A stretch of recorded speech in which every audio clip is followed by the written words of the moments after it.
Hello बच्चों। तो बेटे अब आज की इस क्लास में हमने एक नया टॉपिक स्टार्ट करना है। ये ग्रुप 2 फाइनेंशियल मैनेजमेंट के लिए टॉपिक रेलेवेंट है और बहुत ही छोटा सा टॉपिक है।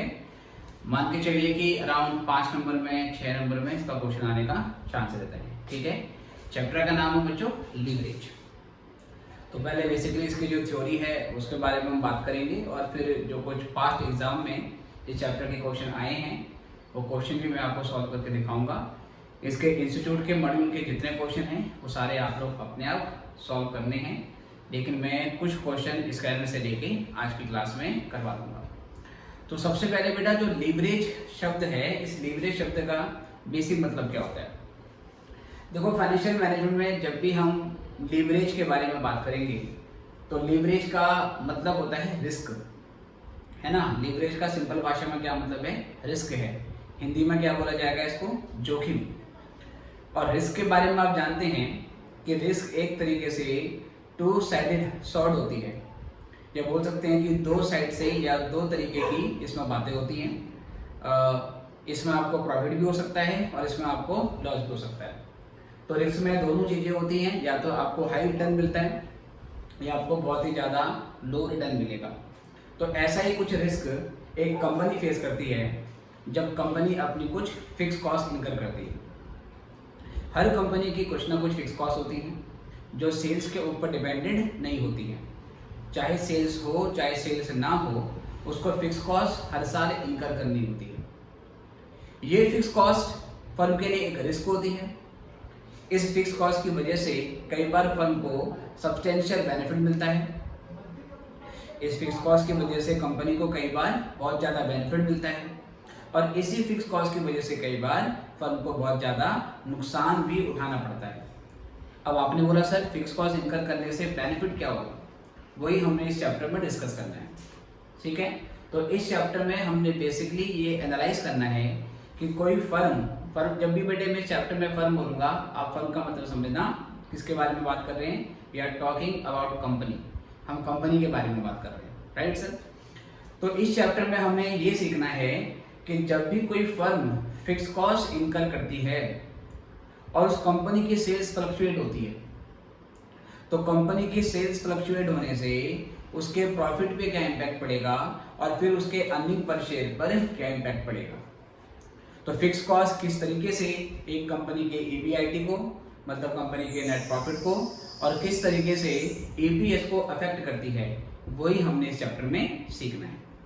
ठीक है बेटे, एक बेसिक स्ट्रक्चर हमें इस चैप्टर में लेके हमने यूज करना है, तो वो पहले से मैंने यहाँ पे लिख दिया है। और तो ये कई बार आपने कॉस्टिंग में या आपने मार्जिनल कॉस्टिंग में भी पढ़ा होगा, इसमें कुछ नई बात नहीं है कि सेल्स में से वेरिएबल कॉस्ट को माइनस कर देते हैं तो कंट्रीब्यूशन आ जाता है। कंट्रीब्यूशन में से फिक्स कॉस्ट माइनस करेंगे, जिसको हम फिक्स ऑपरेटिंग कॉस्ट भी बोलते हैं। वो माइनस करने के बाद आपका earning before interest and tax आपका यहाँ पर आ जाएगा, और इंटरेस्ट लेस करने के बाद फिर आपका अर्निंग बिफोर टैक्स आ जाएगा। ठीक है बेटे, इस चैप्टर में अभी ऐसे टैक्स रेट का कोई यूज नहीं है। टैक्स रेट जो भी आपको दिया है वो तो अर्निंग बिफोर टैक्स के बाद आएगा, है ना। टैक्स का वो तो ईबीटी के बाद आता है। फिलहाल टैक्स को हमने इस चैप्टर में अभी इग्नोर करके चलना है। ओके जी, तो चलिए चैप्टर स्टार्ट करते हैं। पहले थ्योरी देखेंगे और फिर धीरे धीरे इसके ऊपर हम क्वेश्चन सॉल्व करेंगे। Okay sir, leverage refers to risk undertaken by a firm, risk undertaken by a firm, or I should say, or ability of a firm to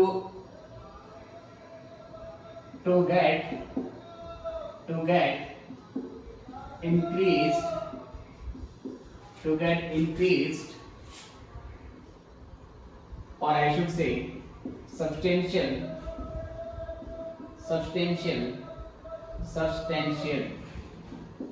earnings by capitalizing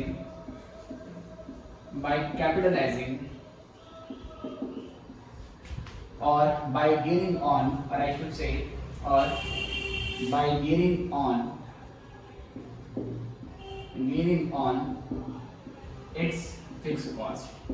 ठीक है सर, ये बात आपको ध्यान से रखनी है कि लीवरेज का मतलब क्या होता है। Leverage refers to risk undertaken by a firm, ये एक फर्म के द्वारा लिया गया रिस्क है या ये एक फर्म की एबिलिटी है। किस बात की एबिलिटी? इस बात की एबिलिटी है कि एक फर्म को इंक्रीज अर्निंग्स मिलती है, सब्सटेंशियल अर्निंग मिलती है। ठीक है बेटा, ऑब्जेक्टिव यही होता है इस रिस्क को लेने के पीछे कि फर्म की अर्निंग्स बहुत ज्यादा ही इंक्रीज हो जाए। और सर कैसे? अपनी फिक्स कॉस्ट को कैपिटलाइज करके या अपनी फिक्स कॉस्ट को गियर करके। जैसे बेटा बाइक में गियर होता है ना, स्पीड को मतलब इंक्रीज करने के लिए, तो सेम ऐसे बेटा क्या होता है, ये भी एक तरीके का गियर है आपकी अर्निंग्स को बढ़ाने के लिए। और जैसे हाई स्पीड से चलने पे रिस्क और रिवार्ड दोनों होते हैं। रिवार्ड क्या है कि अगर आप हाई स्पीड से चलोगे तो डिस्टेंस जल्दी आपको कवर होगा, लेकिन रिस्क ये है कि यहाँ पे जान माल का नुकसान भी हो सकता है। तो सेम ऐसे बेटा जब हम फिक्स कॉस्ट को यूज करते हैं तो फिक्स कॉस्ट एक हाई स्पीड की तरह होती है। कभी कभार ये आपको बेनिफिट देती है और कभी कभार ये आपको नुकसान भी दे सकती है।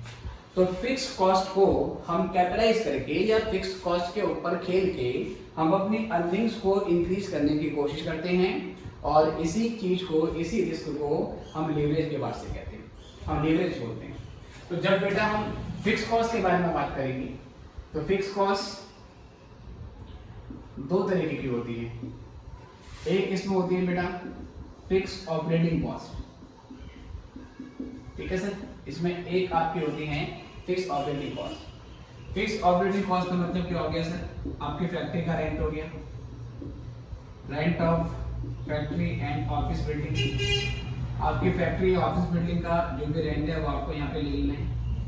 ठीक है सर, इंश्योरेंस चार्जेस, एसेट आपके पास है, आपने इंश्योरेंस करवा रखा है तो वो भी आपकी फिक्स कॉस्ट होगी सर।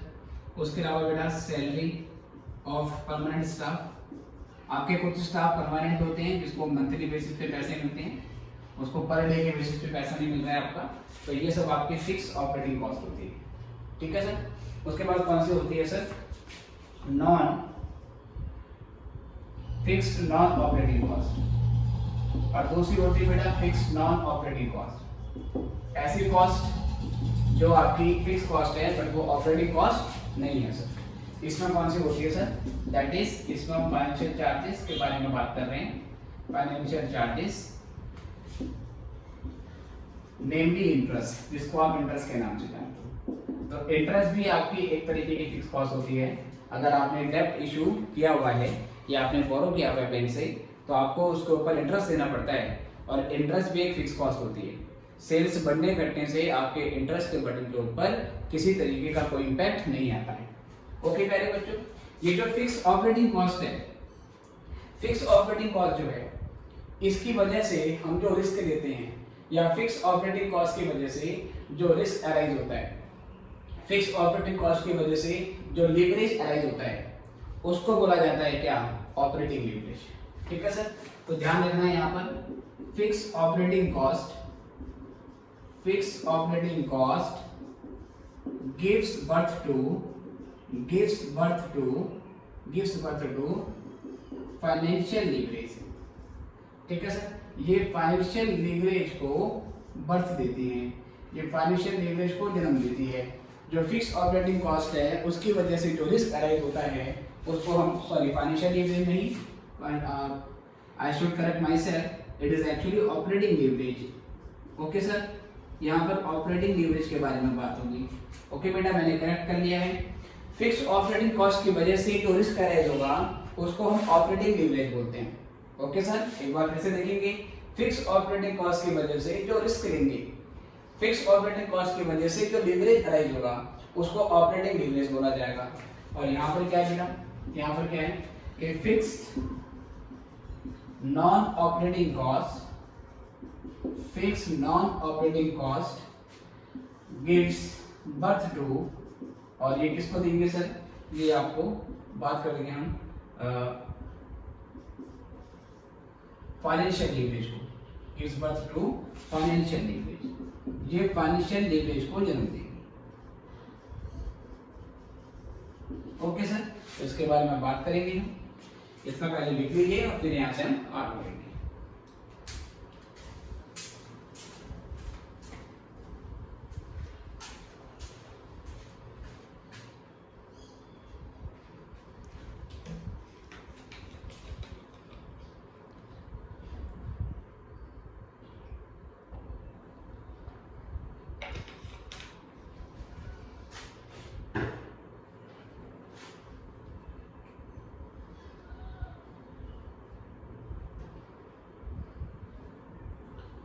चलिए बेटा, एक ऐसे आपने कर लिया होगा, अदरवाइज आप कभी भी वीडियो को पॉज करके इसको नोट कर सकते हैं।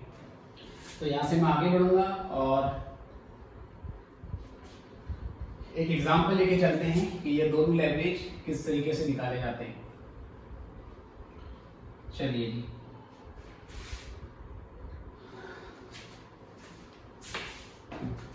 जी, देखिए जी, चलिए अब पहले एक एग्जांपल लेके चलेंगे और उसके बाद फिर हम धीरे धीरे बताएंगे आपको कि ऑपरेटिंग लीवरेज और फाइनेंशियल लीवरेज इन दोनों का क्या मतलब है और कैसे उसके फॉर्मूले हमारे बनते हैं। एग्जांपल लेके चलते हैं। सपोज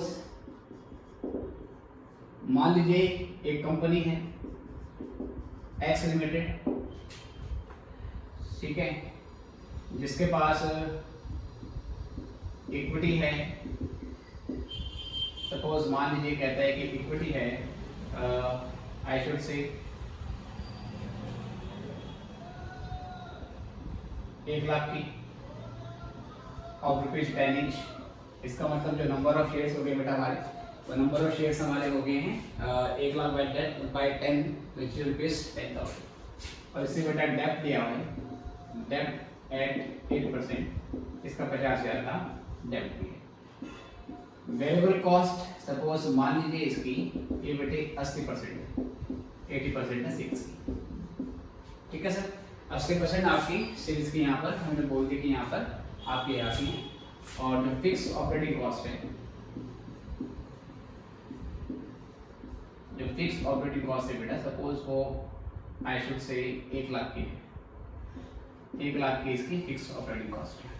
चलिए अब सपोज मान लीजिए हमें क्वेश्चन में इसका 2 ईयर दे रखे हैं, एक ईयर 2016 है और एक ईयर 2017 है, ठीक है। दोनों के लिए कुछ डेटा हमें क्वेश्चन में दिया। चलिए सर, पहले मान लीजिए जो सेल्स है वो यहाँ पर 5 लाख की थी, ठीक है बेटा। इसका डेटा मैं बाद में यहाँ पर करते हैं और यहाँ पर मैं वेरिएबल कॉस्ट दे देता हूँ, या चलो इसको मैं 10 लाख कर देता हूँ, ठीक है। 10 लाख की मेरी सेल्स है यहाँ पर। वेरिएबल कॉस्ट कितनी बेटा, वेरिएबल कॉस्ट मेरा सेल का 80% है, तो वेरिएबल कॉस्ट एट 80%, तो 10 लाख का अगर मैं 80% निकालूंगा तो यहाँ से मेरी 8 लाख की वेरिएबल कॉस्ट निकल के आती है, ठीक है सर। 10 लाख में से 8 लाख माइनस कर देंगे तो 8 लाख वेरिएबल कॉस्ट माइनस करने के बाद मेरा जो कंट्रीब्यूशन है बच्चों वो 2 लाख रुपए का आता है, ओके सर। 2 लाख रुपए का मेरा कंट्रीब्यूशन यहाँ से निकल के आता है। उसके बाद फिक्स ऑपरेटिंग कॉस्ट में, जो फिक्स ऑपरेटिंग कॉस्ट है वो है मेरी 1 लाख रुपए की। और ये करने के बाद मेरा यहाँ से EBIT आता है, earning before interest and tax, जिसको हम PBIT भी बोल सकते हैं। तो 2 लाख में से 1 लाख लेस करने के बाद ये 1 लाख का अमाउंट हमारे यहाँ से लग गया है। इसमें से बेटा मैं इंटरेस्ट माइनस कर दूंगा। इंटरेस्ट कितना लगेगा सर, 50,000 की अमाउंट पे 8% का आपका इंटरेस्ट लगेगा, ठीक है। या अगर मैं इस डेब्ट को 5 लाख कर देता हूँ, चलो इस डेब्ट को अगर मैं 5 लाख कर देता हूँ तो 5 लाख का अगर 8% निकालेंगे बेटा, 5 लाख का 8%, एक जीरो और बढ़ा दी मैंने, तो 8% ऑन रुपीज 5 लाख। तो ये करने के बाद बेटा ये आ जाएगा 40,000। और ये करने के बाद मेरा जो EBIT है बेटा वो 60,000 का है, ठीक है सर। 60,000 का हमारा EBIT यहाँ से बन जाता है। इतना आपके पास समझ में आ गई। अब बेटे देखिए 2016 का तो ये डेटा था, ये सेल्स की फिगर हमें क्वेश्चन में गिवन थी, ये मैंने अपने आप मानी है कि इतनी सेल्स थी और उसके बेसिस पे स्टेटमेंट फॉलो कर लिया, जो स्टेटमेंट मैंने साइड में यहाँ पे बना के रखा है। अब बेटा मान लीजिए हमारा नेक्स्ट ईयर आता है और नेक्स्ट ईयर में हमारी सेल में कुछ चेंज हो जाता है। मान लीजिए इस साल की जो सेल है बेटा और यहाँ जो सेल आएगी, इस सेल में 100% का इंक्रीज हो जाता है, ठीक है सर। आने वाले वर्ष में हमारा बिजनेस अच्छा चलेगा, अच्छा चला और 100% सेल्स हमारी बढ़ जाती है। 100% सेल्स बढ़ने का क्या मतलब बेटा, 100% सेल्स बढ़ने का ये मतलब है सेल डबल हो जाएगी। तो जो 10 लाख की सेल थी बेटा, 10 लाख की सेल बढ़कर 20 लाख हो जाएगी, तो ये 20 लाख की हमारी सेल यहाँ पर होगी, है ना। मैंने बताया 2017 में एज्यूम कर लो कि सेल्स 100% बढ़ गई है। वेरिएबल कॉस्ट अभी भी 80% है बेटा, तो पहले 10 लाख का 80% निकाला था, अब 20 लाख का 80% निकालेंगे तो सर ये 16 लाख आएगा, ये 16 लाख आएगा। और और 20 लाख में से 16 लाख माइनस करने के बाद यहाँ से 4 लाख की अमाउंट आपकी यहाँ पर आती है। Okay sir, fix operating cost fix रहेंगी, हमारा रेंट, हमारा इंश्योरेंस, हमारी सैलरी, ये सारी चीज़ें फिक्स कॉस्ट थी जो सेल्स के बढ़ने घटने से अफेक्टेड नहीं होती है। तो ये 1 लाख रहेगी। तो ये 1 लाख रहने से यहाँ पे मेरा 3 लाख का अमाउंट यहाँ से बन के आता है, 3 लाख का मेरा EBIT आता है। इंटरेस्ट का कॉस्ट भी अभी भी सेम रहेगा, इंटरेस्ट हमारा सेम रहेगा बेटा 5 लाख का 8%, तो ये 40,000 का आता है। और 40,000 का आने के बाद अल्टीमेटली यहाँ पे फिर हमारा क्या होगा, ये 2,60,000 का आता है। ठीक है सर, तो मैंने सेल्स को फ्लक्चुएट कर दिया और सेल्स को फ्लक्चुएट करने के बाद 2017 के लिए सेम स्टेटमेंट बना ली। अब कुछ बातें बेटा यहाँ से समझने वाली हैं, कुछ बातें आपको यहाँ से ऑब्जर्व करनी है, उनको बिल्कुल ध्यान से देखना है आपने। आपने ध्यान से क्या देखा, पहले ये देखो, जब हमने सेल्स को डबल किया, 100% से बढ़ाया, तो क्या हमारा EBIT भी 100% से बढ़ गया? बताइए सर, अगर हमारे सेल्स डबल हुई हैं, 10 लाख से 20 लाख हुई हैं, मतलब सेल्स में 100% का इंक्रीज आया है, तो क्या EBIT में भी 100% का इंक्रीज आया है? EBIT में 100% इंक्रीज होने का मतलब है कि क्या EBIT डबल हो गया है? और देख रहे हैं यहाँ पर 1 लाख का डबल होता तो 2 लाख आता, लेकिन यहाँ पे सर 1 लाख से का डबल 2 लाख, उससे भी ज्यादा फिगर आएगी, 3 लाख का अमाउंट है। इसका ये मतलब है अगर आपकी सेल बढ़ती हैं, अगर आपकी सेल बढ़ जाती हैं, तो इस बात को ध्यान देना, अगर आपकी सेल बढ़ जाती हैं तो आपका EBIT भी बढ़ेगा। Other things being equal, variable cost का परसेंटेज सेम है, फिक्स ऑपरेटिंग कॉस्ट सेम है। अगर हमारी सेल इंक्रीज होती है तो नेट प्रॉफिट EBIT, ठीक है बेटा, नेट प्रॉफिट मत बोलो, EBIT ही बोलो। अगर हमारी सेल्स बढ़ जाती हैं तो EBIT भी बढ़ेगा, लेकिन EBIT का परसेंटेज चेंज ज्यादा होगा सेल्स के परसेंटेज चेंज से। मतलब अगर सेल्स में 100% का चेंज आया है तो EBIT 100% से अधिक से बढ़ेगा। और ये लाभ जो हमें मिल रहा है, ये बेनिफिट हमें जो मिल रहा है, इसी बेनिफिट को हम क्या बोलेंगे प्यारे बच्चों, इसी बेनिफिट को हम बोलेंगे ऑपरेटिंग लीवरेज। बोलो ये बात समझ में आई या नहीं आई? हम पहले ये देखते हैं कि अगर हमने सेल्स को बढ़ाया, सेल्स के बढ़ने से हमारे EBIT पर क्या इम्पैक्ट आया, तो हमें एक चीज तो कंफर्म हो गई कि सेल्स के बढ़ने पे EBIT भी बढ़ता है। लेकिन अब हम दोनों के परसेंटेज को कंपेयर करेंगे। यहाँ पर सेल्स में 100% का चेंज हुआ है, जबकि EBIT में चेंज 100% से ज्यादा हुआ है। तो हमने एक कंक्लूजन निकाला कि सेल्स के बढ़ने पर EBIT भी बढ़ता है, लेकिन EBIT का परसेंटेज इंक्रीज जो होगा वो सेल्स के परसेंटेज इंक्रीज से अधिक होगा, उससे ज्यादा होगा। तो ये जो एबिलिटी, ये जो बेनिफिट हमें मिला है, ये हमें किसकी वजह से मिला है बेटा? ये हमें फिक्स ऑपरेटिंग कॉस्ट की वजह से मिला है, क्योंकि ये 1 लाख से 1 लाख पे है, ये प्रोपोर्शनेटली इंक्रीज नहीं हुई। इस बात को समझिए, वेरिएबल कॉस्ट प्रोपोर्शनेटली इंक्रीज हुई है। सेल्स 100% से बढ़ी, वेरिएबल कॉस्ट भी 100% से बढ़ गई, लेकिन फिक्स कॉस्ट स्टैटिक रह गई। और फिक्स कॉस्ट स्टैटिक रहने की वजह से हमें यहाँ कुछ बचत हुई।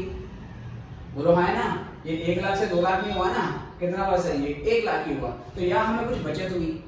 वही बचत की वजह से हमें एक्स्ट्रा EBIT हुआ, और वो एक्स्ट्रा EBIT जो हमें हुआ है सेल्स बढ़ने के साथ से, इसके कंपैरेटिव एनालिसिस को ही हम ऑपरेटिंग लीवरेज के नाम से जानते हैं।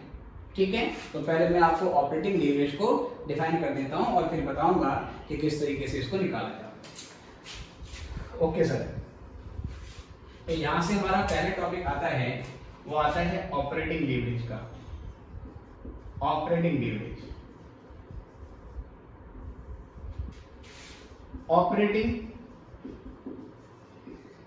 leverage arises because of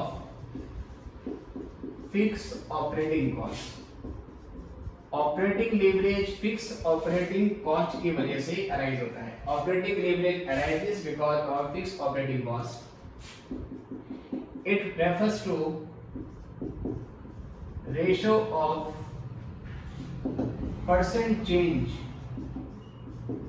in EBIT to percent change in sales। ठीक है sir, it refers to percent change in EBIT to percent change in sales। तो यहाँ से सर ऑपरेटिंग लीवरेज का या बोलते हैं डिग्री ऑफ ऑपरेटिंग लीवरेज। ठीक है बेटा, ऐसे बोलते हैं degree of operating leverage, short में DOL। इसका फॉर्मूला होता है परसेंटेज चेंज इन EBIT। ठीक है सर, ये हमारा डेल्टा का साइन है, डेल्टा का मतलब चेंज, और परसेंटेज चेंज इन सेल्स।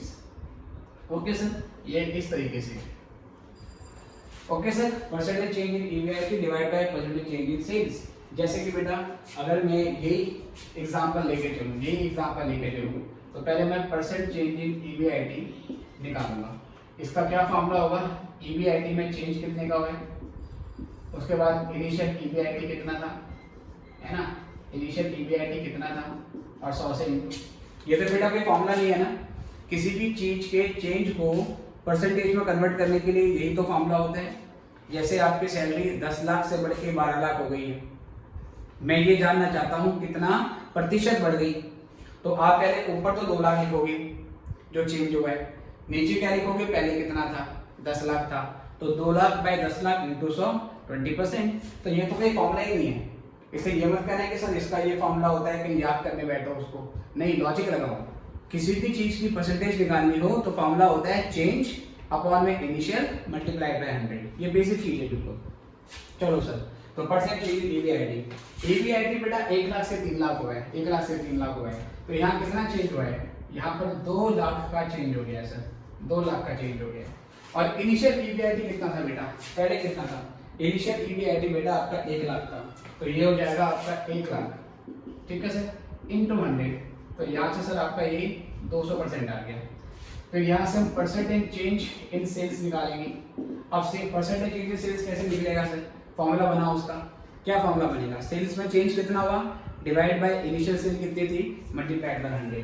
तो ये हो गया हमारा percentage change in sales upon में इनिशियल लेवल ऑफ सेल्स, पहले कितनी थी जिससे हम कंपेयर कर रहे हैं इंटू 100। तो सेल्स के बारे में देखिए प्यारे बच्चों, 10 लाख से 20 लाख की सेल हुई है, तो कह सकते हैं कितने का चेंज हुआ है, 10 लाख का चेंज हुआ है। और पहले कितनी सेल थी प्यारे बच्चों, 10 लाख की सेल थी, तो यहाँ पर 10 लाख आ जाएगा, और इसको 100 से इंटू करने के बाद यहाँ पे 100% हमारा निकल के आ जाता है। ठीक है जी, ये करने के बाद प्यारे बच्चों अब हम क्या करेंगे, यहाँ से ये फिगर यहाँ पर पुट कर देते हैं। ठीक है, मैं डायरेक्टली पुट कर देता हूँ। तो EBIT में चेंज आया है आपके 200% का, यहाँ पर 200% का चेंज आया है, और यहाँ पर बेटा आपका 100% का चेंज आया है। इसको सॉल्व करेंगे, but you will get your answer would be 2, और you should say 2 times of what, 2 times of change in sales, 2 times of change in sales. अगर सेल 1 रुपए से बढ़ती है, इसको इंटरप्रेट करेंगे, ये 2 टाइम्स आपसे कुछ कहना चाह रहा है। क्या कहना चाह रहा है, अगर सेल्स 1 रुपए से बढ़ेगी तो आपके EBIT में 2 रुपए का चेंज आएगा। सेल्स के 1 रुपए बढ़ने पे आपके EBIT में 2 रुपए का चेंज आएगा। प्रॉफिट आपका जो होगा सर वो 2 रुपए से बढ़ जाएगा, EBIT 2 रुपए से बढ़ जाएगा। क्यों सर, क्योंकि ब्रेक इवन पॉइंट के बाद फिक्स कॉस्ट ऑलरेडी रिकवर हो चुकी है, तो जो केवल वेरिएबल कॉस्ट ही कंट्रीब्यूट होगी, बाकी जो बचेगा वो आपका प्रॉफिट ही होगा। तो हर 1 रुपए की सेल अगर चेंज होती है, या बेटा मैं 1 रुपए ना बोल के परसेंटेज में बोलूँ तो क्या ऐसे बेटर है कि हर 1% सेल्स के लिए, ऐसे बोलना ठीक रहेगा क्योंकि हमने किसमें निकाला है, परसेंटेज में निकाला है। हर 1% से अगर सेल आपकी चेंज होती है तो प्रॉफिट में 2% का चेंज आ जाएगा। ठीक है सर, तो ये हमारा यहाँ पर एक बेसिक फॉर्मूला हो गया, और इसी का एक फॉर्मूला और होता है, वो भी मैं आपको समझा दूंगा, इतना पहले नोट कीजिए, फिर हम आगे बढ़ते हैं।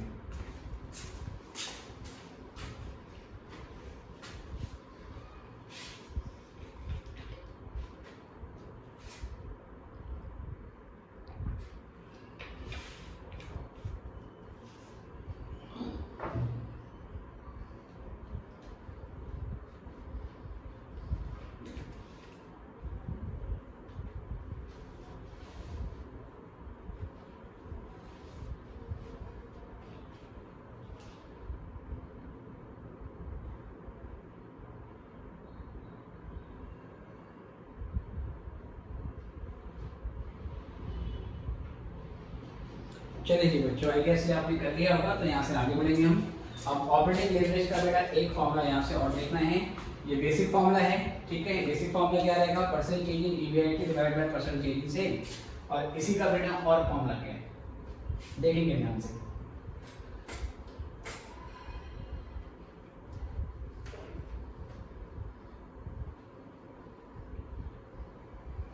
जी प्यारे बच्चों, तो देयर इज ऑल्टरनेटिव फॉर्मूला और मेनली मेजॉरिटी क्वेश्चन में हम यही फॉर्मूला यूज करेंगे। ऑल्टरनेटिवली अगर आपको डिग्री ऑफ ऑपरेटिंग लीवरेज निकालना है, डिग्री ऑफ ऑपरेटिंग लीवरेज, तो इसका एक और फॉर्मूला होता है, वो होता है कंट्रीब्यूशन अपॉन में ईबीआईटी। सर कंट्रीब्यूशन अपॉन में ईबीआईटी, ठीक है बेटे। जैसे कि बेटा आप सेकंड ईयर को मत देखो, आप सिर्फ और सिर्फ फर्स्ट ईयर को देखो, बेस ईयर देखो, जिसको ध्यान रखते हुए हम चेंजेस कर रहे थे, जिसके अनुसार हमने परसेंटेज निकाली थी। हमने परसेंटेज 2016 के बेस पे निकाली है, तो हम केवल 2016 को देखेंगे। 2016 में मेरा कंट्रीब्यूशन कितना है बेटा? 2016 में मेरा कंट्रीब्यूशन 2 लाख रुपए का है, तो यहाँ पर 2 लाख रुपए कंट्रीब्यूशन आ गया, राइट सर। और 2016 में प्यारे बच्चों मेरा ईबीआईटी कितना है? ये 1 लाख रुपए का है, तो ये 1 लाख रुपए का आ गया। तो यहाँ से देखिए सर अगेन, तो ये फिर से क्या हो गया बेटा? 2 टाइम्स हो गया, फिर से हमारा 2 टाइम्स हो गया। तो आंसर तो वही आ रहा है, ठीक है। तो कभी कभार आपको 2 ईयर का डेटा नहीं दिया होता, तो आप परसेंटेज में वैल्यू नहीं निकाल सकते कि परसेंटेज ईबीआईटी कितना है और हमारा परसेंटेज चेंज इन सेल्स कितना है।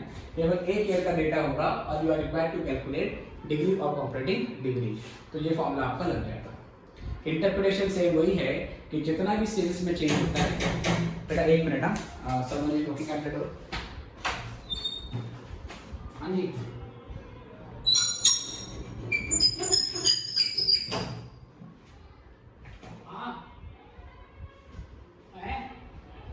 रिकॉर्डिंग कर रहा हूँ मैं एक दूसरे फोन से, यार है ना फोन, तो बात में रिकॉर्डिंग कर रहे हैं अपना वाला है ना। देखो आप चेक करो।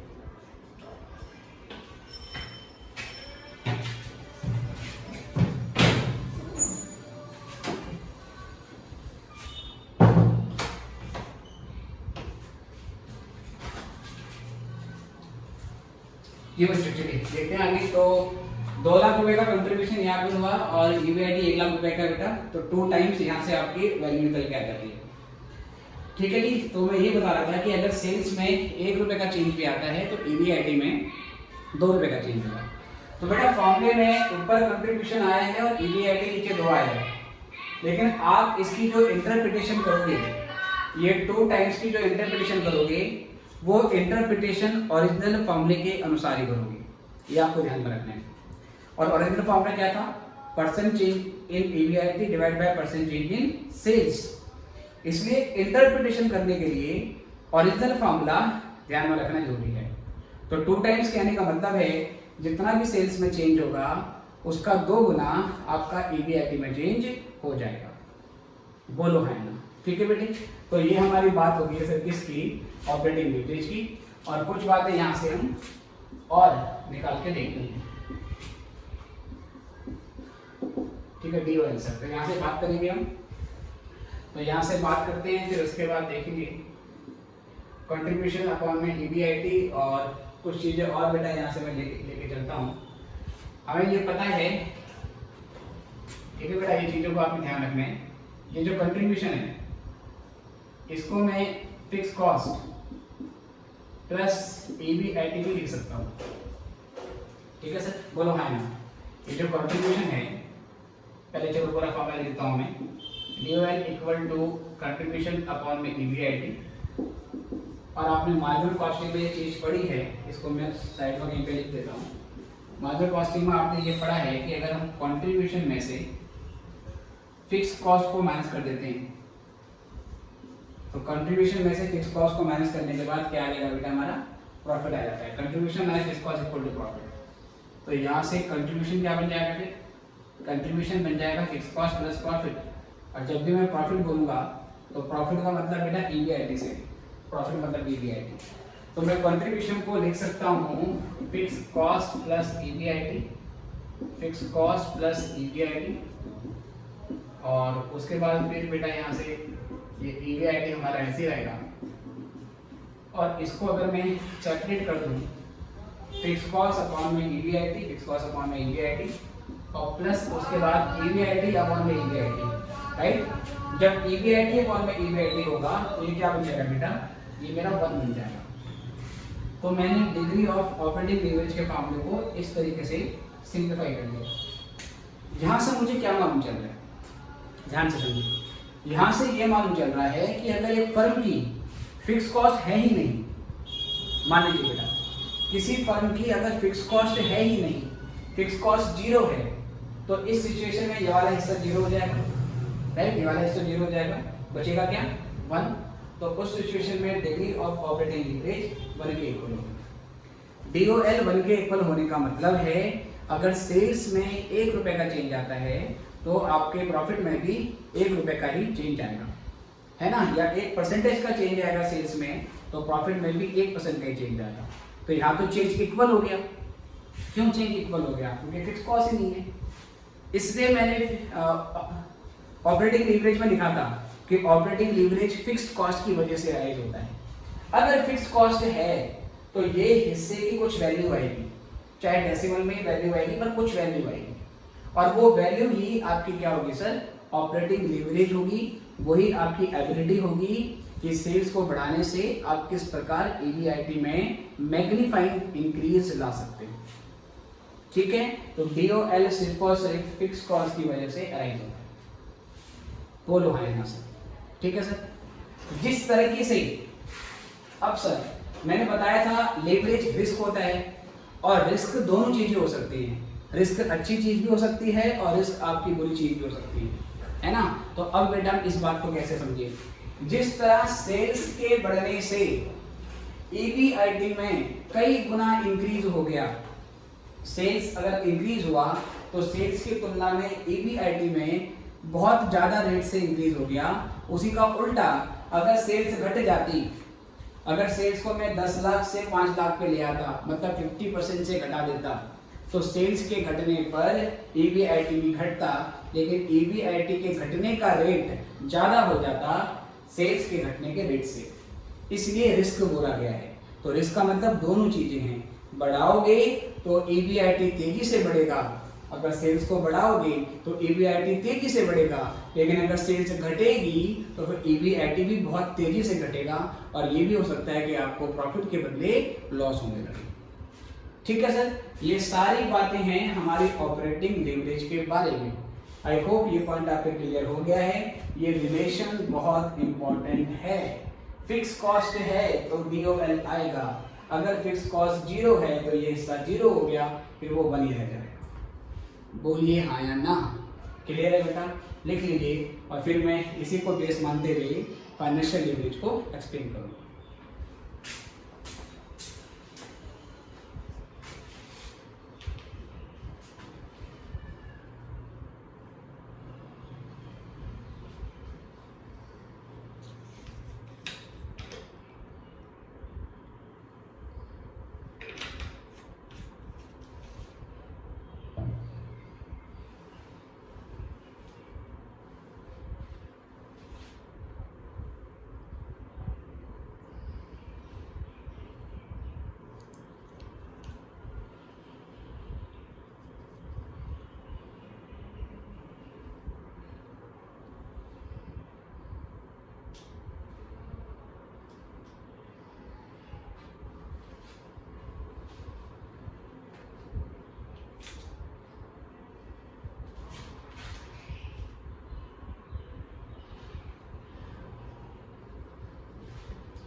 चलिए बच्चों, आई गेस ये भी आपने कर लिया होगा बेटा।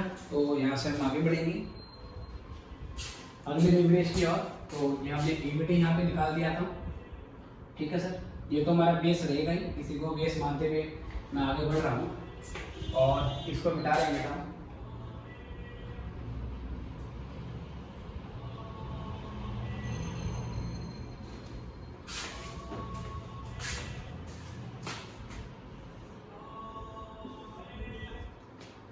ठीक है जी।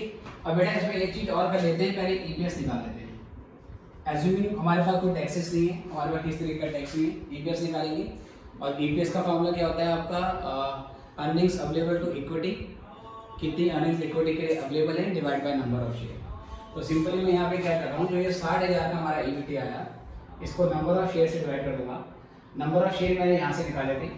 अगर 1 लाख का अमाउंट है और 10 रुपए का एक शेयर है, तो 1 लाख डिवाइड बाय 10, हमारे पास 10,000 शेयर्स हैं। ये बात आपको समझ में आ गई होगी। तो 60,000 को बेटा अगर हम 10,000 से डिवाइड करेंगे तो 60,000 डिवाइड बाय 10,000, तो यहाँ पर 6 रुपये का ईपीएस आता है। और सेम यहीं पर बेटा अगर 2,60,000 को हम डिवाइड करेंगे 10,000 से, तो यहाँ पर हमारा 26 रुपये का ईपीएस आता है। ठीक है जी। अब यहाँ से बेटा हम बात करेंगे फाइनेंशियल लीवरेज के लिए। ऑपरेटिंग लीवरेज में तो हमने ये देखा कि अगर सेल्स फ्लक्चुएट होती है तो सेल्स के फ्लक्चुएट करने से हमारे ईबीआईटी में कितना चेंज आया, और हमें यह मालूम चल गया था कि सेल्स अगर 100% बढ़ी है तो इसमें 200% का चेंज आया है ना, क्योंकि 1 लाख से 3 लाख 2 लाख का चेंज हुआ था। 2 lakh divide by 1 lakh into 100, तो यहाँ पे 200% का चेंज हुआ है। तो अगर हम ये जानना चाहते हैं कि सेल्स में चेंज होने से ईबीआईटी में क्या फर्क आया है, तो इस एनालिसिस को हम ऑपरेटिंग लीवरेज के माध्यम से निकालते हैं। अगर हम ये जानना चाहते हैं सेल्स फ्लक्चुएट होने से हमारे ईबीआईटी पे क्या फर्क पड़ा है, तो वो ऑपरेटिंग लीवरेज होता है। लेकिन अगर हम ये जानना चाहते हैं प्यारे बच्चों, ये जानना चाहते हैं कि सर ये ले बेटा, ये हमारा ईपीएस है, ये भी हमारा ईपीएस है। अगर हम ये जानना चाहते हैं कि हमारा ईबीआईटी चेंज होने से, ईबीआईटी चेंज होने से उसका ईपीएस पे क्या इम्पैक्ट आया, अगर ईबीआईटी बढ़ जाता है तो ईबीआईटी के बढ़ने से ईपीएस में क्या इम्पैक्ट आया, इसके लिए हम क्या निकालते हैं, इसके लिए हम डिग्री ऑफ फाइनेंशियल लीवरेज निकालते हैं, जिसको शॉर्ट में DFL के नाम से जाना जाता है। तो चलिए देखिए, हमने ईबीआईटी को 200% से बढ़ाया, 1 लाख से 3 लाख हो गया। इसका मतलब हमारे ईबीआईटी में 200% का इंक्रीज आया है। और यहाँ कितना चेंज आया, यहाँ कितना चेंज आया सर, यहाँ पर 6 से 26 का चेंज आया। तो क्या यहाँ पर भी 200% का चेंज आया है? देखिए सर, 1 लाख से 3 लाख 200% हमारा ईबीआईटी बढ़ा। ईबीआईटी के बढ़ने से ईपीएस में कितना प्रतिशत चेंज आया? एक चीज तो क्लियर है, अगर ईबीआईटी बढ़ेगा तो ईपीएस भी बढ़ेगा, अदर थिंग बीइंग इक्वल। अगर नंबर ऑफ शेयर सेम है, इंटरेस्ट बर्डन सेम है, तो ईबीआईटी के बढ़ने से हमारा ईपीएस भी बढ़ता है, ईबीआईटी के बढ़ने से हमारा ईपीएस भी बढ़ता है। लेकिन ईबीआईटी की जो परसेंटेज होगी उसकी तुलना में, इसकी तुलना में ईपीएस में ज़्यादा परसेंटेज चेंज आएगा। अगर आप परसेंटेज चेंज निकालना चाहते हैं तो ये 6 से 26 हो गया बेटा, 6 से 26 होने का मतलब है 16 का चेंज आया है ना। और पहले कितना था बेटा, 6 था। तो अगर मैं 16/6 करूँ, 16/6 इंटू 100, मतलब मैं इस चेंज को परसेंटेज में एक्सप्रेस करना चाहता हूँ, तो ये मेरा आ जाएगा पहले 2 8 जा और ये हो जाएगा 3 जा, तो ये सब मेरा हो जाएगा 800/3 और ये 3 2 जा 6 बचेगा, उसके बाद 20, तो ये 267.67 आता रहेगा सर, है ना। ये 266.67 आता रहेगा। तो कह सकते हैं इसमें 200% का चेंज हुआ, तो इसमें 266.67% का इंक्रीज आया है। तो अगेन ईबीआईटी के बढ़ने पर ईपीएस भी बढ़ा है। अगर ईबीआईटी बढ़ेगा तो ईपीएस भी बढ़ेगा, बट ईपीएस के बढ़ने का रेट अधिक होगा ईबीआईटी के बढ़ने के रेट से। और ये बेनिफिट हमें क्यों मिला है, ये एबिलिटी हमें क्यों मिला है, ये एबिलिटी हमें इंटरेस्ट, फिक्स इंटरेस्ट कॉस्ट की वजह से मिली है। तो फाइनेंशियल लीवरेज क्या होता है? फाइनेंशियल लीवरेज ऐसा लीवरेज है जो फाइनेंशियल चार्ज है, मतलब इंटरेस्ट की वजह से अराइज होता है। ठीक है बेटी, तो अब इसको डिजाइन कर लेते हैं। चलिए जी, यहाँ से लिखते हैं फिर से। तो हमारा नेक्स्ट टॉपिक क्या है, financial leverage. Financial leverage, financial leverage देखें सर, फाइनेंशियल लीवरेज और फाइनेंशियल लीवरेज भी इसको बोल सकते हैं, financial leverage. Financial leverage arises due to fixed financial charges. ये फिक्स फाइनेंशियल चार्जेस की वजह से अराइज होता है, मतलब इंटरेस्ट की वजह से अराइज होता है। इट इज रेशियो ऑफ, एक ही चीज का रेशियो है sir, percent change in earning per share, percent change in earning per share to percent change in, it is ratio of percentage change in earning per share to percentage change in EBIT. तो degree of financial leverage का formula क्या बना? Degree of financial leverage का formula क्या बना sir? Formula बना percent change in EPS divide by percent change in EBIT। This is the basic formula बच्चों, ये बेसिक फॉर्मूला है जो इंटरप्रिटेशन के लिए हम यूज करेंगे। तो परसेंट चेंज इन EPS, EPS में कितना चेंज आया सर? EPS में 6 से 26 रुपए का चेंज आया। तो कह सकते हैं कि सर EPS में 266.67% का चेंज आया है, और बेटा हमारा जो EBIT था उसमें 200% का चेंज आया है, उसमें 200% का चेंज आया है। ठीक है बेटी, इसको डिवाइड कर लेंगे तो ये हमारा आएगा 1, है ना, और ये 1 पॉइंट, उसके बाद फिर ये हमारा हो जाएगा 33, अप्रॉक्सीमेटली 1.33 आता रहेगा बेटा। इंटरप्रिटेशन क्या करेंगे? अगर प्रॉफिट में 1% का चेंज होता है, अगर प्रॉफिट में 1% का चेंज होता है तो हमारे EPS में 1.33% का चेंज हो जाएगा। तो 1% से प्रॉफिट बढ़ने पे EPS में 1% से अधिक, मतलब 1.33% चेंज आएगा। तो ये इसका इंटरप्रिटेशन करने का तरीका है। और ये बेनिफिट हमें क्यों मिला है कि प्रॉफिट तो केवल 1% से चेंज हो रहा है, लेकिन EPS 1.33% से बढ़ रहा है। क्यों सर? क्योंकि ये इंटरेस्ट का जो बर्डन है बेटा ये फिक्स्ड है। हमारा EBIT तो बढ़ा, 1 लाख से 3 लाख हुआ, ये नहीं बढ़ा। तो ये नहीं बढ़ने की वजह से कुछ एडिशनल सेविंग्स हो गई, और वही एडिशनल सेविंग्स हमें EPS में रिफ्लेक्ट हो रही है।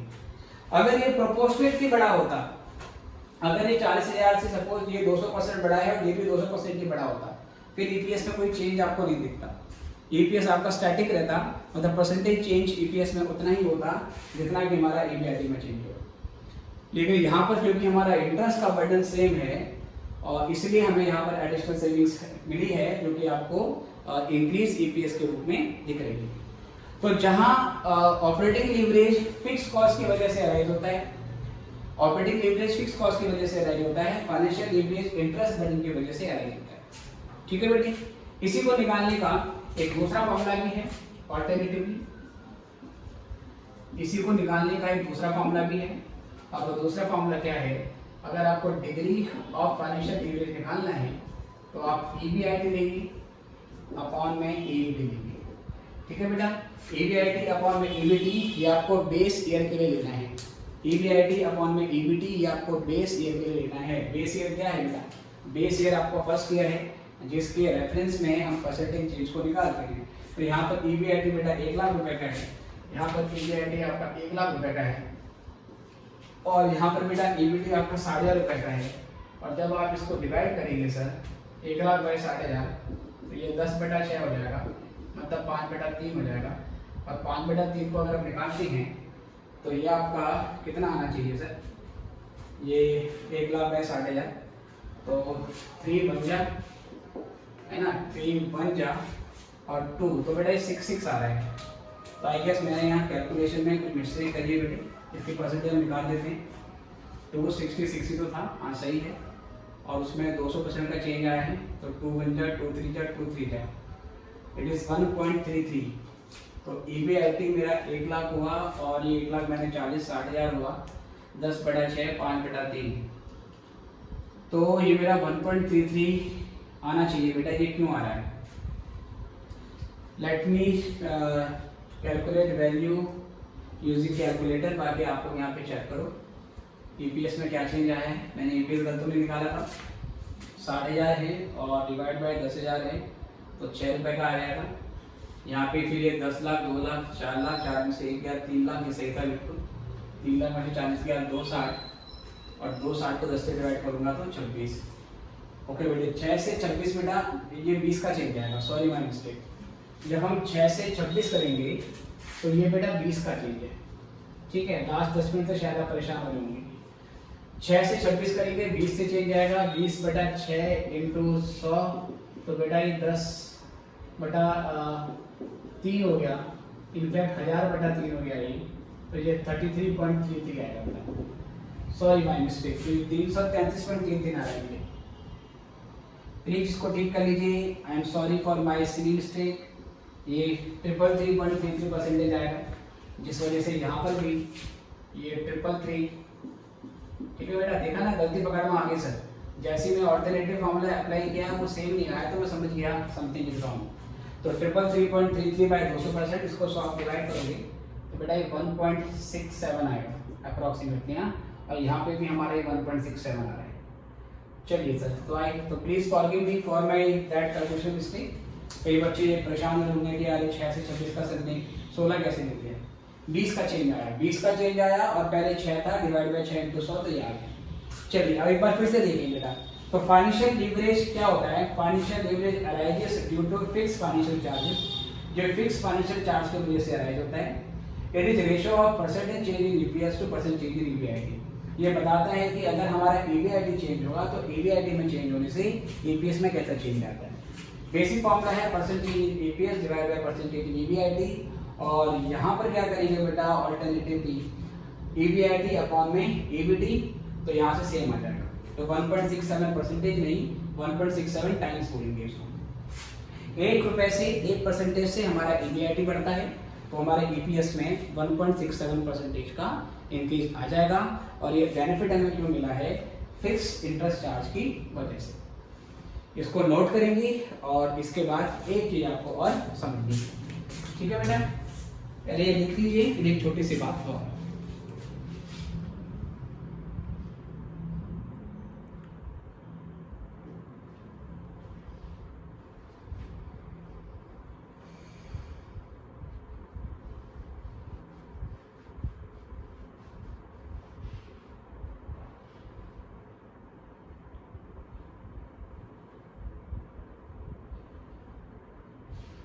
चलिए बेटे, आई गेस यहाँ पे कर लिया होगा। और मेरा यहाँ से एक चीज और निकल के आती है जो आपको इसी में नोट करना है।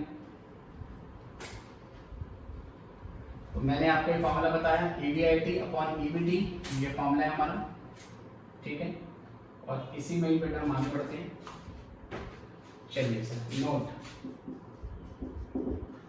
डिग्री ऑफ फाइनेंशियल लीवरेज का मैंने फॉर्मूला बताया ईबीआईटी अपॉन में ईबीटी, ठीक है बेटे।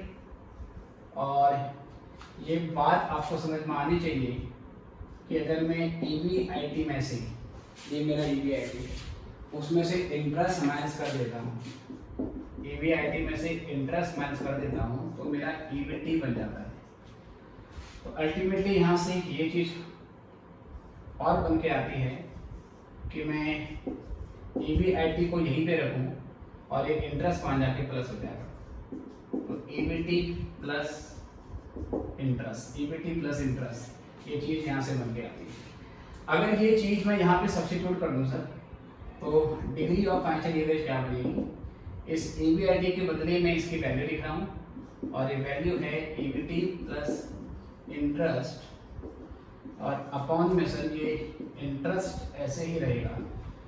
और यहाँ से अगर हम सॉल्व करें तो ईबीटी अपॉन में इंटरेस्ट और इंटरेस्ट अपॉन में इंटरेस्ट, तो ये क्या बन जाएगा प्यारे बच्चों? ये तो बन जाएगा ईबीटी अपॉन में interest, sorry sir EBIT upon में इंटरेस्ट थोड़ी है, ईबीआईटी अपॉन में ईबीटी है बेटा, है ना। तो बेटा एक बार जब गलती हो जाती है ना, तो गलतियाँ होती रहती हैं क्योंकि दिमाग फिर उसी डायरेक्शन में चलता रहता है। चलिए प्लीज बियर विद मी, मैं इसको टिक कर देता हूँ। तो मैंने यहाँ पर ईबीआईटी का बदले लिखा ईबीटी प्लस इंटरेस्ट, नीचे डिवाइजर मेरा ईबीटी रहेगा।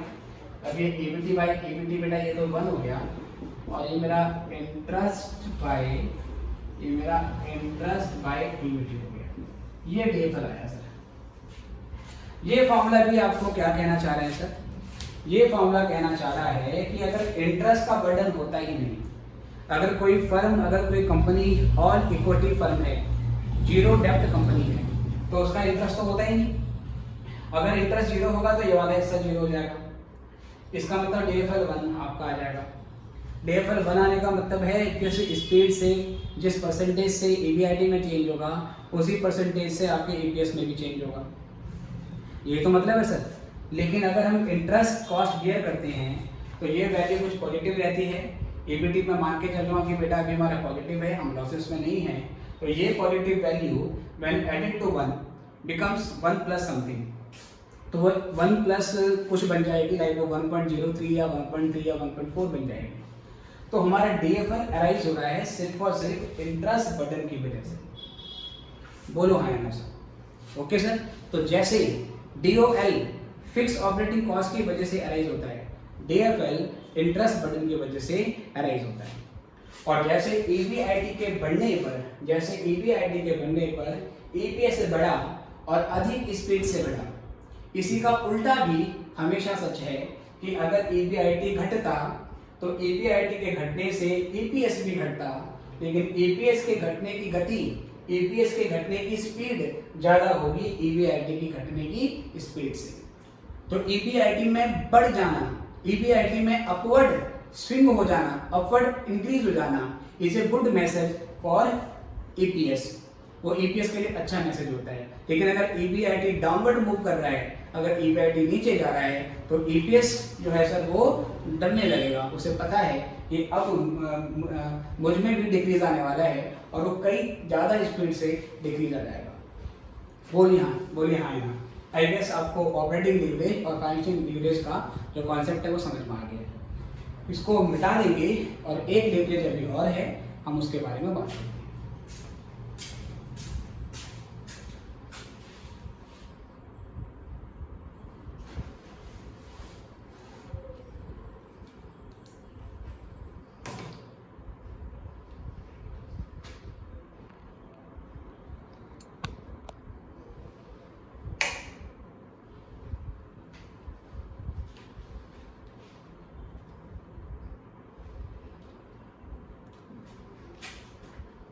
चलिए बच्चों, आई गेस आपने ये भी कर लिया होगा। अब यहाँ से मेन बात निकल के आती है सर।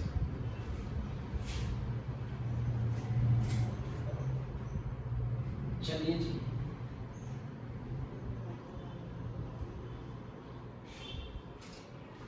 यहाँ से ध्यान से देखिए। ओके, तो अल्टीमेटली यहाँ से एक बात आपके लिए ध्यान में समझ में आती है। अगर हम ये जानना चाहते हैं कि सेल्स में चेंज होने से हमारे EBIT में किस तरीके का चेंज आया, if you want to know कि सेल में चेंज आने से हमारा EBIT कैसे बिहेव करता है, तो इसके लिए हम क्या निकालते हैं बेटा? डिग्री ऑफ ऑपरेटिंग लीवरेज निकालते हैं। क्या निकालेंगे इसके लिए? हम डिग्री ऑफ ऑपरेटिंग लीवरेज। और अगर हम ये जानना चाहते हैं हमारे EBIT में चेंज आने से हमारे EPS में क्या चेंज आया, EBIT में चेंज आने से हमारे EPS में क्या चेंज आया, तो बेटा उसके लिए हम क्या निकालते हैं? DFL निकालते हैं, डिग्री ऑफ फाइनेंशियल लीवरेज निकालते हैं। पर मान लीजिए अब मैं सर बीच में जंप मारने वाला हूँ।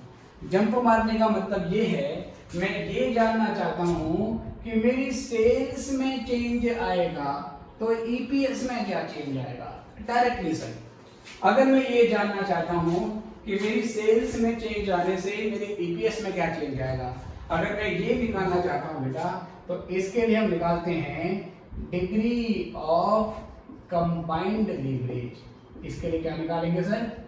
डिग्री ऑफ कंबाइंड लीवरेज, जिसको हम कहते हैं DCL।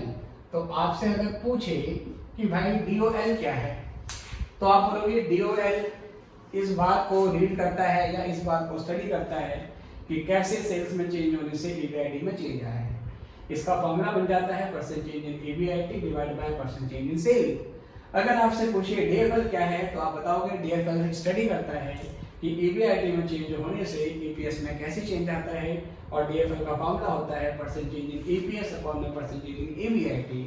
फिर someone ask you again what is meant by combined leverage, तो आप बोलोगे कंबाइंड लीवरेज स्टडी करता है कि सेल्स में चेंज आने से मेरे ईपीएस में क्या चेंज आया, और फॉर्मूला क्या है कंबाइंड लीवरेज का, percent change in EPS divide by percent change in EBIT. Okay sir, तो यहाँ से हम बात करते हैं कंबाइंड लीवरेज के बारे में। तो कंबाइंड लीवरेज क्या चीज है, तो यहाँ से आया सर हमारे पास नेक्स्ट टॉपिक, और वो है कंबाइंड लीवरेज। कंबाइंड लीवरेज देखेंगे sir, combined leverage arises because of fixed operating cost and fixed financial charges। ये fixed operating cost और fixed financial charges की वजह से arise होता है। It is ratio of percentage change in EPS to percentage change in sales। ठीक है sir, तो यहाँ से डिग्री ऑफ कंबाइंड लीवरेज का फॉर्मूला क्या बना, डिग्री ऑफ कंबाइंड लीवरेज का हमारा फॉर्मूला बनेगा परसेंट चेंज इन EPS अपॉन में परसेंटेज चेंज इन सेल्स। तो ये हमारा DCL का फॉर्मूला है, और अगर मैं यही फॉर्मूला इसी स्टेटमेंट पे लगा दूं तो बेटा ईपीएस में चेंज आया था 333.33% का, 333.33 का, और सेल में क्या चेंज आया था बेटा, मेरा सेल में मेरा 100% का चेंज आया था। तो ये करने के बाद मेरा जो आंसर आएगा वो 3.33 आ जाएगा, 3.33 आ जाएगा। इसको लिखेंगे और फिर इसके बारे में भी और समझेंगे बेटा। चलिए लिखिए आराम से।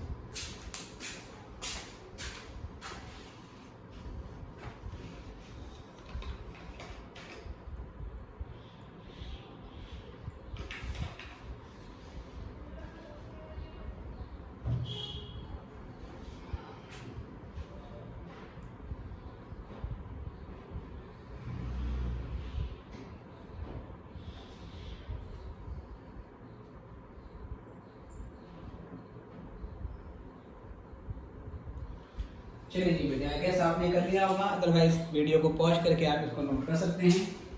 मैं फटाफट से आगे बढ़ूंगा, कम समय में ज़्यादा समझाते हुए हमें आगे बढ़ना है। तो यहाँ से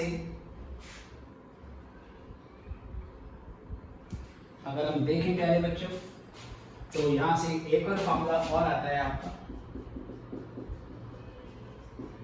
ऑल्टरनेटिव में sir, alternatively degree of combined leverage का फॉर्मूला होता है कंट्रीब्यूशन अपॉन में ईबीटी। ठीक है सर, कंट्रीब्यूशन अपॉन में ईबीटी। कंट्रीब्यूशन अपॉन में ईबीटी अगेन बेस ईयर के लिए फर्स्ट ईयर के लिए निकालेंगे बेटा। कंट्रीब्यूशन आपका 2 लाख का है और ईबीटी आपका 60,000 का है, तो 2 लाख बाय 60,000 अगेन इसको करोगे बेटे तो ये 3.33 आएगा। इंटरप्रिटेशन क्या है कि अगर सेल में 1 रुपये का चेंज आता है या सेल में 1% का चेंज आता है तो आपके ईपीएस में 3.3% का चेंज आएगा। ठीक है, अगर सेल्स में 1% का चेंज होगा तो आपके ईपीएस में 3.33% का चेंज होगा। इंटरप्रिटेशन ओरिजिनल फॉर्मूले के हिसाब से भी करनी है। ओके बेटे, ये आपको ध्यान रखना है। फिर ध्यान रखना आपको sir, degree of combined leverage is also defined as product of degree of operating leverage and degree of combined leverage। ठीक है बेटा, DCL मतलब कंबाइंड लीवरेज प्रोडक्ट होता है ऑपरेटिंग लीवरेज का और फाइनेंशियल लीवरेज का। तो ये भी आपको ध्यान रखना है कि DCL equal to DOL into DFL, तो ये भी हमारा एक फॉर्मूला है। ओके बेटा, तो ये हमने तीनों लीवरेज की बात कर दी है और इस चीज़ को आप वेरीफाई भी कर सकते हो कि ये इक्वल आता है। आप पहले DCL का फॉर्मूला लिखो, यहाँ पे टेबल का फॉर्मूला डालो इसी फॉर्म में तो कट पिट के फॉर्मूला बराबर आ जाता है, और इधर फॉर्मूले से पुट करोगे तो भी दोनों चीज़ें बराबर आएंगी, और शॉर्टकट फॉर्मूले से अप्लाई करोगे तो भी दोनों चीज़ें इक्वल आएंगी। तो ये भी आपको यहाँ पे ध्यान रखना है। तो ये तो बेटा पूरा कंसेप्ट है कि लीवरेज क्या होता है और 3 तरीके के हमारे लीवरेज कैसे हैं, ये आपको मैंने बता दिए हैं।